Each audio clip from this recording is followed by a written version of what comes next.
Masu wadata cikin ƙasar ga ku taimaka rayuwar talaka, muna cikin mawuyacin hali mu al'ummar Najeriya ga. Masu wadata cikin ƙasar ga ku taimaka rayuwar talaka, muna cikin mawuyacin hali mu al'ummar Najeriya ga. Masu wadata cikin ƙasar ga ku taimaka rayuwar talaka, muna cikin mawuyacin hali mu al'ummar Najeriya ga. Najeriya ƙasar mu ta gado mun shiga kunci Najeriya ga. Masu wadata cikin ƙasar ga. Mu roƙi Allah Ubangijin mu ka kawo sauƙi cikin ƙasar ga. Kawo ɗauki cikin ƙasar ga. Muna cikin mawuyacin hali sai haƙuri rayuwar ƙasar ga. Sai haƙuri rayuwar talaka. Allah ka sauya lamarin ka kawo sauƙi Najeriya ga. Masu wadata cikin ƙasar ga ku taimaka rayuwar talaka,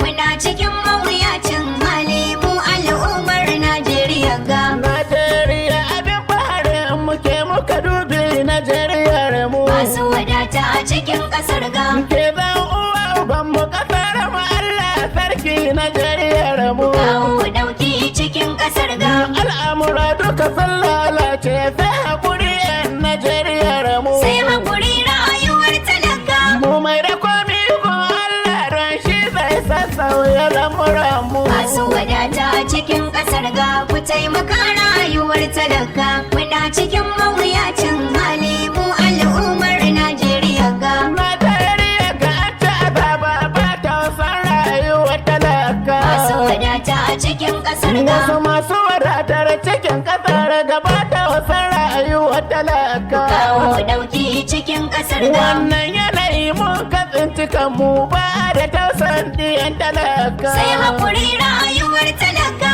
Allah ka tausaya ma talaka don mu ji daɗi Najeriya ga. Masu wadata cikin ƙasar ga ku taimaka rayuwar talaka, muna cikin mawuyacin hali mu al'ummar Najeriya ga. Talaka baya buƙatar komai bayan ƙoshi tsaro ya samu. Masu wadata cikin ƙasar ga. Ilimi hanyoyi a ba talaka kana a inganta lafiyar mu. Kawo ɗauki cikin ƙasar ga.